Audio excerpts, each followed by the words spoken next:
नमस्कार मित्रों, स्वागत है आज के इस ज्योतिषीय कार्यक्रम में। आज हम लोग बात करेंगे दसम भाव की। दसम भाव से क्या-क्या चीज़ें देखी जाती हैं। दसम स्थान व्यक्ति का कर्म होता है। हर व्यक्ति जन्म लेता है किसी न किसी कार्य के लिए, किसी न किसी कर्म के लिए। और कुंडली का जो 10वां घर होता है, यहाँ से ये लग्न होता है, ये व्यक्ति का शरीर होता है। और ये दूसरा भाव कुटुंब का भाव होता है, परिवार का भाव होता है, वाणी का होता है। तीसरा व्यक्ति के छोटे भाई-बहनों का है, पराक्रम है। चौथा भाव होता है व्यक्ति के सुखों का, माता-पिता माता का।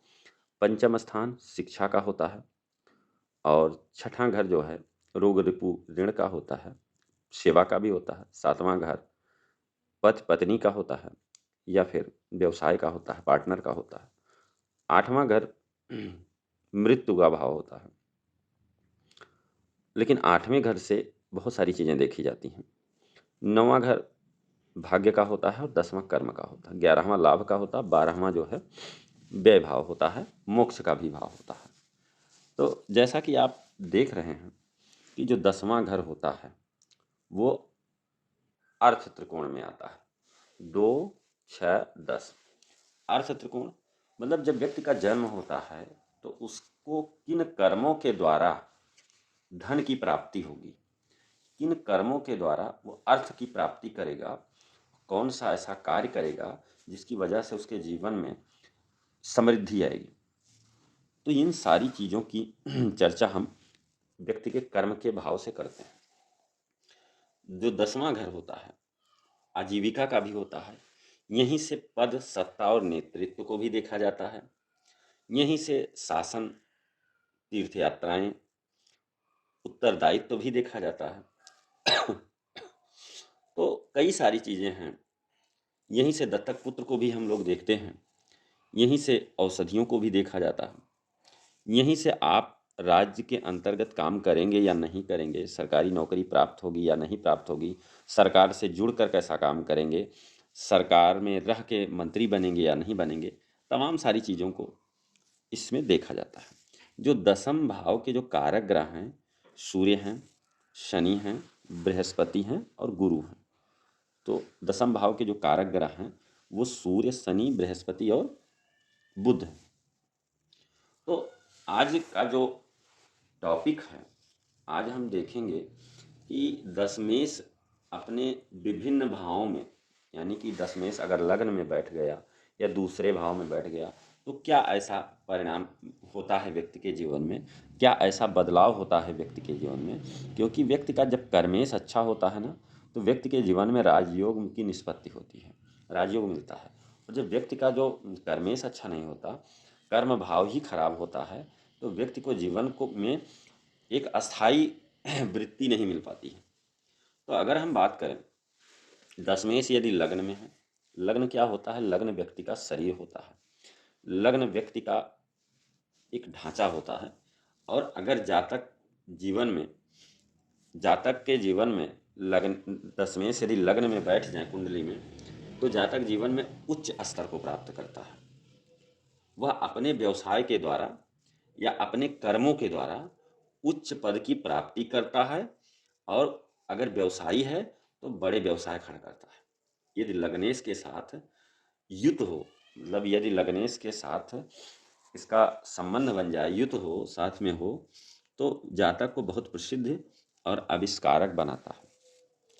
अगर यही दशमेश दूसरे घर में बैठ गया तो दूसरा धन का होता है, परिवार का होता है।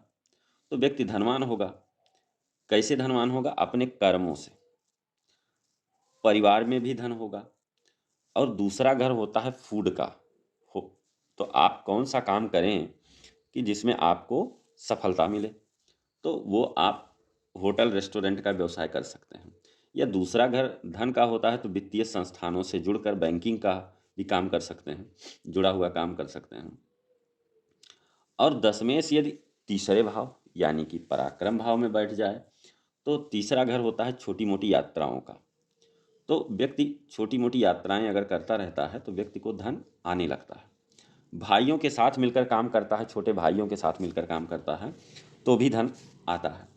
यदि दशमेश आपके चतुर्थ भाव में बैठ गए चौथा भाव होता है सुख का। सुख किसका? सुख की परिभाषा दी गई है भूमि, भवन, वाहन और माता का सुख। क्योंकि माता, ये जो है भाव प्राथमिक शिक्षा का भी होता है, और हमारे ज्योतिष में माता को आदि गुरु कहा गया है। इसीलिए प्राथमिक जो अध्यापिका होती है माँ ही होती है, प्राथमिक गुरु माँ ही होती है। तो ये प्राथमिक शिक्षा का भी भाव होता है। तो यहाँ से दशमेश अपने भाव को दृष्ट करते हैं। सबसे बड़ी चीज़ ये है, सबसे बड़ा राजयोग बन जाता है कि दशमेश यहाँ से चल के यहाँ बैठते हैं और यहाँ से सीधे 180 डिग्री पर देखते हैं। तो अतः ऐसा जातक भाग्यशाली होता है, उच्च पद युक्त होता है, प्रसिद्ध और सुशिक्षित होता है। चूँकि कृषि अथवा भूमि से संबंधित अगर वो व्यापार करेगा तो सफल रहेगा। यदि नवमेश भी इनके साथ कंजंक्शन में हो, युति में हो, तो जातक अत्यधिक भाग्यशाली होता है और राजनीति में उच्च पदों की प्राप्ति करने वाला होता है। तो जो दशमेश हैं आपके चौथे भाव में आपको इतने सारे लाभ दे रहे हैं। अगर दशमेश की बात करें, आपके पंचम स्थान में विराजमान हो जाएं, पांचवा घर होता है शिक्षा का, संतान का, तो यह एक अच्छा राजयोग होता है। यदि दशमेश शुभ ग्रह हो तो जातक पवित्र और शुद्ध जीवन वाला व्यक्ति होगा। उसकी उसकी शिक्षा दीक्षा अच्छी होगी। यद्यपि जो पंचम में स्थित दशमेश जातक को निपुण बनाता है, बुद्धि और सम्मानित पद देता है, लेकिन पंचम भाव दसम भाव से अष्टम भाव है, अतः वरिष्ठ अधिकारियों से मतभेद भी देता है। यदि मंगल से दृष्ट हो तो मतभेद अधिक हो जाते हैं और जातक सरकार में कार्यरत हो सकता है। दसवें से यदि छठवें घर में विराजमान हो गए तो छठवां घर व्यक्ति का इस सेवा का होता है, सर्विस का होता है। तो लोग सर्विस से रिलेटेड चीज़ों को या तो आप नौकरी करेंगे या व्यवसाय भी करेंगे, तो जो है सर्विस इंडस्ट्री में करेंगे। तो दसवें से यदि छठवें घर में विराजमान हो गए तो जातक को न्याय व्यवस्था, कानून व्यवस्था या फिर जेल और अस्पताल से जुड़े हुए व्यवसाय से संबंधित होता है। क्योंकि छठवां घर होता है रोग का। रोग मतलब हॉस्पिटल से रिलेटेड काम करेगा। रिपु, रिपु कौन? आपके जो शत्रु होंगे वही तो आपको न्यायालय तक खींच के ले जाएंगे। तो यदि आप दशमेश प्रबल होगा और छठवें घर में विराजमान होगा तो शत्रुहंता योग भी बना देते हैं। तो और ये छठवां घर उपचय का है, अगर छठवें घर में कोई क्रूर ग्रह बैठ गया तब तो शत्रुहंता योग बनी जाता है। तो इससे लाभ मिलता है व्यक्ति को। दसवें से यदि सप्तम स्थान में विराजमान हो गए, सप्तम स्थान जातक की पत्नी का होता है और अच्छी स्थिति में है तो जातक की जो पत्नी होती है वो कार्यरत होती है। और दशमेश का शुभ ग्रह होने का अभिप्राय है कि आकर्षक व्यक्तित्व का स्वामी होता है, क्योंकि यहाँ बैठकर इनके लग्न को देखता है दशमेश और आकर्षक व्यक्तित्व होता है। शुक्र के साथ होने पर धन की प्राप्ति होती है। दशमेश अगर शुक्र के साथ बैठ गए तो धन की प्राप्ति होगी। और चूंकि शुक्र धन के कारक हैं, यदि इस संबंध में नवमेश भी शामिल हो जाते हैं तो पिता भी, जातक के पिता भी धनवान होते हैं और उनके धन से संबंध होता है। लेकिन अगर दशमेश सप्तम स्थान में पीड़ित हैं या सप्तमेश पीड़ित हैं तो व्यक्ति को अवैध संबंधों में पड़ जाता है और इससे वह कामासक्ति को ही समर्पित होता है। दशमेश यदि अष्टम स्थान में विराजमान हो गए अष्टम स्थान में विराजमान होने का मतलब होता है कि आपकी जो जीवन वृत्ति है उसमें कहीं ना कहीं समस्याएं आती हैं। अष्टमेश से अगर युति हो गया तो आपका व्यवसाय में निम्नता आती है।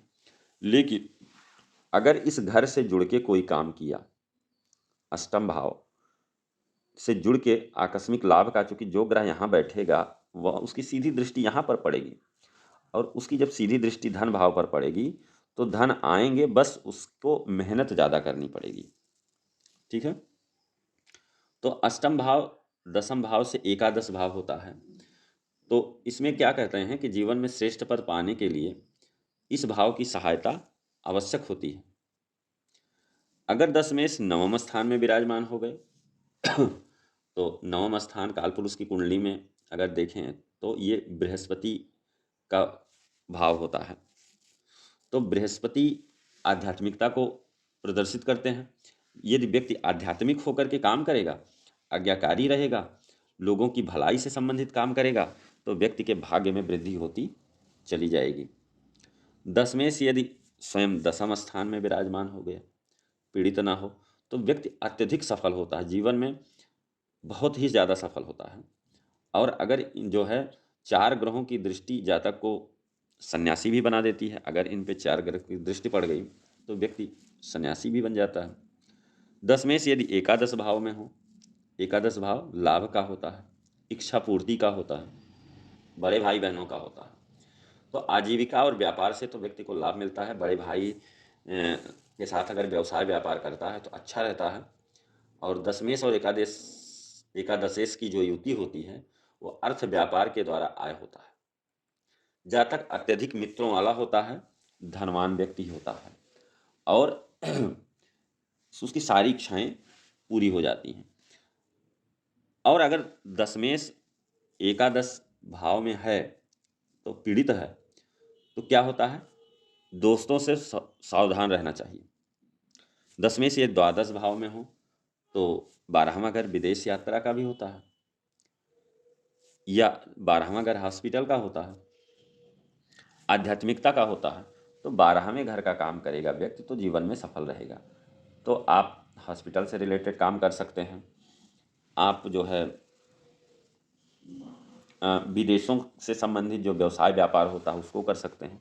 तमाम ऐसे कार्य आप कर सकते हैं। तो ये तो रही दशमेश की ओवरऑल स्थिति की किन भावों में बैठकर क्या लाभ क्या फल देंगे आपको। तो आप भी अपनी कुंडली में लगाइए और देखिए आपके दशमेश कहाँ हैं और आपके लिए कौन सा व्यवसाय उचित रहेगा और आपके लिए दशमेश क्या कर रहे हैं। तो आज के लिए इतना ही मित्रों, फिर मिलेंगे, तब तक के लिए नमस्कार। ओम नमः शिवाय।